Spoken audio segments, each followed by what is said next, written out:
So let's continue our discussion of passive sign convention by considering this simple circuit here. So let's say in this simple circuit, which is about as basic as we can get, we've got a voltage source, which I've labeled V sub S, and a resistor R.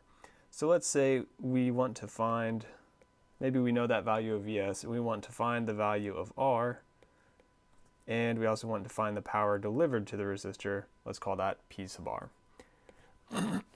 So of course in this simple circuit you might be able to look at it and instantly know what direction the current will be flowing and what the voltage polarity across R will be.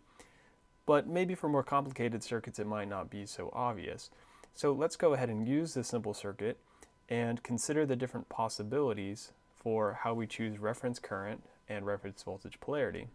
And so in order to aid our discussion, I'm going to sort of define two separate things here. I'm going to define what I'm going to call blue values, and I'm going to define what I call red values. And so these blue and red values, this is nothing inherent to engineering, electrical engineering. This is just something I've kind of made up to help facilitate discussing this passive sign convention example. So these blue values are going to be what I'm going to call my true values. And so what I mean by true is that means if we were to hook up a multimeter, a digital multimeter, to our circuit and measure the voltage, we would get a positive value. So let's just say this would be positive value if measured. So we could say that this is quote unquote the right choice because our values end up being positive. But like we saw before, there's not really any wrong choices. Again, that's why I say quote unquote right choice. So conversely then, our red values I'm going to call the false values, and that's because if we hooked up a multimeter, we would measure negative values. So basically we chose quote unquote wrong. So it would be negative value if measured. So because we can define a voltage polarity across the resistor and a current direction through the resistor, we have four possible combinations. So let's consider each one of those four possible combinations. So first let's look at case one. And so let's say for case one, we've got true current, so we're going to have a blue current direction, and we've got true voltage. And again, the true is just relating to this arbitrary blue values that I've defined. So let me just redraw the circuit with that. So we've got our voltage source V sub S connected to our single resistor, excuse me, so our resistor R. So now hopefully you've had enough experience with circuits to know that this voltage source is going to push current in this direction. So we have our R going clockwise in the circuit. That would be measured as positive, which would create a voltage drop V across the resistor with a positive polarity on top. Okay, so in this particular case, from our passive sign convention, if we go back to our definition, it says if our reference current is going through a drop in the reference voltage polarity, we use a positive sign. So we're going to say, we're going to use a positive sign.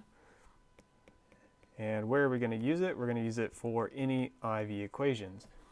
And so let's say we knew the Vs value and we wanted to solve for R, so we could just rearrange Ohm's law to say R equals V over I. So now because we need a positive sign, we don't need to make any adjustment because of course there's an implied positive sign in there. That's a positive value. So we talked about last time as well, our power equation P equals IV also relates I and current and voltage I and V. Just because they're on the same side of the equation doesn't mean that they're not being related by the equation. So again, in this case, P equals IV, we just have that implied positive sign. Okay, so that was pretty straightforward. Let's move on to case two. So let's switch one of these two up. So case two, let's say we now have an incorrect current direction, or what I've called our false current, but we keep that same true voltage. So what's that going to look like? So let's just redraw the circuit here. So we've got our voltage source Vs, our resistor R, And so now we've said we still have the true voltage, so I'm going to leave that in blue the same way we had it before. But now our current direction is going to be opposite of what we had in case 1, so it's going counterclockwise. And so we know if we measured that current I for case 2 with the multimeter, we would get negative value.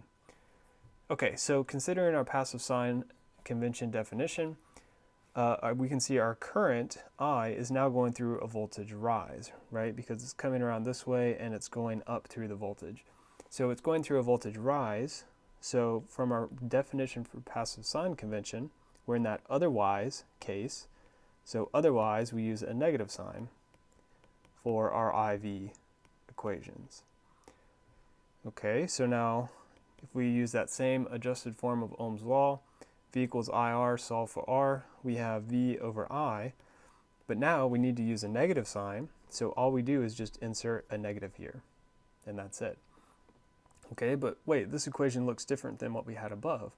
But remember, we've defined I as being sort of backwards from what it was up there. So we could rewrite this, we could say this is negative V, and now in place of I, we could say really this is going to be negative the magnitude of I.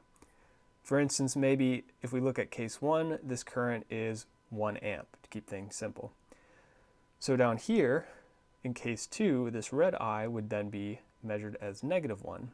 So of course we could represent that, as I've done here, as negative the magnitude of the current. In this case, negative the magnitude of negative 1. So doing that, we can see that the two negative signs cancel out, and we're just left with V over magnitude of I, which would be the same thing that we had in case 1. Okay, so similar thing with our power, we would have P sub R is equal to negative IV. Again, we had to put in that negative sign because our passive sign convention indicated we need a negative sign here. Similar thing that we did with our Ohm's law, this I can be written as negative magnitude of I, because we know I is going to be a negative value. Two negative signs cancel out, and we get magnitude of I times V, which is again the same thing as we had in case 1. And just remember the slight difference is, for instance, in case 1, our I would have been 1 amp. In case 2, it would have then been negative 1 amp. Okay, so two more cases we can consider. So case 3, let's say for case 3 we have true I and false V. So let's draw our simple circuit, our voltage source, B sub S. Okay, we've got our R. So in this case, we're saying we have the correct current, so we've chosen our current going this way, but now our voltage polarity is defined differently, so we have plus, minus. And so again, the red means that if we were to measure that, we would measure a negative value. Okay, so here we see our current is going through a voltage rise again. So the current is coming around this way, and it's going through a voltage rise. So from our definition, we're still in that otherwise condition, so we're going to use a negative sign for IV equations. So that means when we go to solve R using Ohm's law, we have R equals a negative V over I. We have to include that negative sign. But we can do a similar thing that we did in case 2. We can say we know that value of V is going to be negative, so we can say negative, and then we have a negative magnitude of V divided by I. Two negative signs cancel out, we get magnitude of V over I. Similar thing for our power, we have negative IV. Again, we know that that V is negative magnitude of V. Negative signs cancel out, and we get I times magnitude of V. So finally, let's look at case 4, where we have both false values.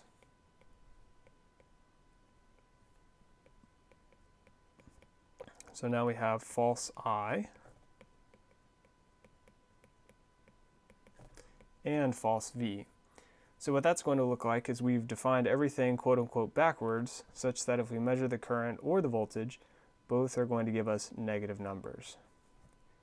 And again, keep in mind, this is kind of easy to see when things are backwards in this simple circuit, but it might not be so obvious if we're just talking about some resistor that's in the middle of a very complicated circuit. Okay, so we've got something that looks like this. So notice now, we're comparing our reference current direction to our reference voltage polarity. We see now that the current is going through a voltage drop. So from passive sign convention, that means we're going to use a positive sign. And again, that's for any IV equations. So what that looks like for our Ohm's law is now we have R equals V over I. So we do not include the negative sign, we just have that implied positive sign.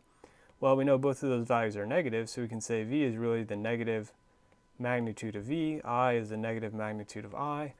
Negative signs cancel out, so we have magnitude of V over magnitude of I. So same thing as we found in all three of our other cases. Similar thing for the power. P equals IV, no negative sign is needed because passive sign indicates we need a positive sign.